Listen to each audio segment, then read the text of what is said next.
এতটুকু এনাফ আমাদের জন্য। আমরা ক্ষমতা না গিয়েও আমাদেরকে ছাড়া, এই প্রজন্মকে ছাড়া এই রাষ্ট্র কখন চলতে পারবে না। তারেক জি যেটা বলতেছেন যে মৌলবাদী চরমপন্থীদেরকে তিনি কি করবেন না, প্রশ্রয় দিবেন না, তিনি আসলে বড় সুরাম হবে এটা আমরা জানি, ওই জন্য তিনি আসতেছেন না। কারণ বিএনপিতে বলেন, আওয়ামী লীগে বলেন, জমাতে আমাদের আত্মীয় স্বজন, সব জায়গায় জায়গায় আমাদের আত্মীয় স্বজন। কারণ আমি আপনাদেরকে বলছি না, আপনারা আমাদের প্রিয় ইসলামপন্থী ভাই, আমি যারা বেঈমান নাস্তিক ইহুদিদের বাচ্চাদেরকে বলতেছি, আমি কিন্তু ফকিরদের ঘরে জন্ম হয় না আমি, ঠিক আছে? আমি নবীউল আকাশী মানে আপনার আব্দুল মুত্তালিব, আল্লাহ নবীজি বলেছেন। তো কোথায় কি হয় না হয় সব আমাদের এগুলো জানা আছে, আমাদের জানা আছে এগুলো। আপনারা খবরদার সাবধান করে দিচ্ছি, মৌলবাদী চরমবাদী এই সমস্ত বিষয়গুলো আমাদেরকে ভয় লাগাবেন না। আপনি আমার এক বড় নেতা, যিনি কোনো সময় আমার আত্মীয় মন্ত্রী ছিলেন, দফায় দফা মন্ত্রী ছিলেন, অনেক প্রভাবশালী, তিনি বলতেছেন যে তারেক জি আসলে একটা মানে অপ্রতিরোধ একটা জোয়ার তৈরি হয়ে যাবে, ওই জোয়ারে হয়তো ক্ষমতা আসবেন। ঠিক আপনারা যখন ক্ষমতায় যাবেন, ইসলাম প্রশ্নে যখন আপনি বিবাদাসুল আচরণ করবেন, এই জনগণই কিন্তু যারা জুলাই বিপ্লব করেছিল তারাও কিন্তু আরেকটা জুলাই বিপ্লব করবে কিন্তু। সুতরাং এখানে ভাবিয়েন না যে বাংলাদেশটা একক আপনাদের। এখন বাংলাদেশ এককভাবে ইনশাআল্লাহ আজিজ কেউ যদি মন মতো যদি চালাতে চায়, সেই ইতিহাস আর বাংলাদেশ কখনো প্রত্যাবর্তন করবে না ইনশাআল্লাহ আজিজ। কোরআনের পাখি, যার কোরআনের সুর পুরো কারাগারে আন্দোলিত করেছিল হযরত মাওলানা কাজী ইব্রাহিম হাফিজাহুল্লাহ তাআলা।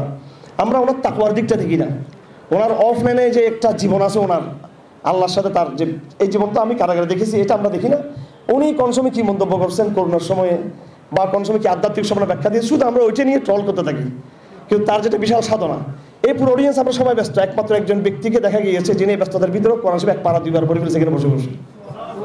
এগুলো আমরা বলি, আমাদের কাছে মিসওয়াকের কোনো দাম নেই, আমাদের কাছে তাহাজ্জুদের কোনো দাম নাই। আমি হজকে বলছি, হুজুর আমরা তাহাজ্জুদ তো কারাগারে বেশি পড়তাম, অবশ্যই বেশি পড়তাম, অলরেডি কোরআন শরীফ অনেক ভুলে গেছি আমরা। আপনারও কি অবস্থা নাকি? আপনি কিন্তু তাহাজ্জুদ আগের আমি সবাই একটু স্পষ্ট জিজ্ঞেস করে ফেললাম। আমি আমার তবিজ আমি খুব কথা বলতাম, জিজ্ঞেস করে ফেলতাম এইভাবে। আরও যারা শেখ আছেন, যারা একদম বিংশ শতাব্দীর তার ইতিহাস রচনাকারী, ওনাদের সাথে অনেক ভেতাগল্প কথা বলছে, যেগুলো আশেপাশে অবাক হয়ে যেত। আমি ওনাকে জিজ্ঞেস করলাম যে হুজুর আপনি কি এখন আগের মতো এরকম 3-4 ঘন্টা পড়েন নাকি তাহাজ্জুদ, এবং কোরআন শরীফ কি আপনার ইয়ে হয়? হযরত কাজী ইব্রাহিম সাহেব বলো, এগুলো তো আমার স্বাভাবিক নিয়মিত ওজিফা, এটা কারাগার টার্গে বলে কথা নেই, এখনো চলমান আছে সেটা। আধ্যাত্মিক মেসেজ আছে আল্লাহ পাকের, আধ্যাত্মিক মেসেজ আছে, এটা বুঝতে হবে। স্বপ্ন আছে, আমরা কারাগারে বহু স্বপ্ন দেখেছি, অনেক স্বপ্ন আমরা দেখেছি কারাগারে, যেগুলো পরে বাস্তবিত হয়েছে। আমি একদম চট্টগ্রাম কারাগারে পরিষ্কার স্বপ্ন দেখেছি যে বিপ্লব ঘটে, আন্দোলন হয়ে, এটা 2022 সালে, 2023 সালের শুরু দিয়ে দেখছি স্বপ্নটা, বিপ্লব হয়ে আন্দোলন হয়ে পুরো বাংলাদেশে জনগণ বিজয় হয়ে হাসিনা পালা গেছে। আমি কারাগারের স্বপ্ন দেখছি এটা। আমি পরে আমি মনে করি এটা আমরা মনে হয় কল্পনাতেই দেখছি, মনে এটা আমি নিজেই বিশ্বাস করি না, 1 বছর বিশ্বাস করি না আমি, এটা আমি গুণাগার কি স্বপ্ন এটা। পরে আবার যখন বের হলাম, ঠিক হাসিনা পতন হওয়ার একেবারে পরে আবার 7-8 দিন আগে স্বপ্ন দেখলাম যে ভয়ঙ্কর ভূমিকম্প হলো, মানে একবারে সব কিছু ইয়ে হয়ে যাচ্ছে, বাংলাদেশ ধ্বংস হয়ে যাচ্ছে। আমরা একটা জীর্ণশীর্ণ ঘরে ছিলাম, ভাঙাচোরা ঘরে, তো ঘরটা কিন্তু ভেঙে পড়তেছে আমার উপরে, কিন্তু সব ধ্বংস হচ্ছে, কিন্তু আমরা যে ঘরে আছি প্রচন্ড ভূমিকম্প, ঘরটা জীর্ণশীর্ণ ভাঙাচোরা ঘর, এখনো ভেঙে পড়বে কিন্তু ঘরটা ভাঙতেছে না। তো এইভাবে ভূমিকম্প আসবে, আমাদের ঘর, আমাদের কিস্তি ভাঙাচোরা, জোয়ার আসবে, এই কিস্তি ডুববে না ইনশাআল্লাহ।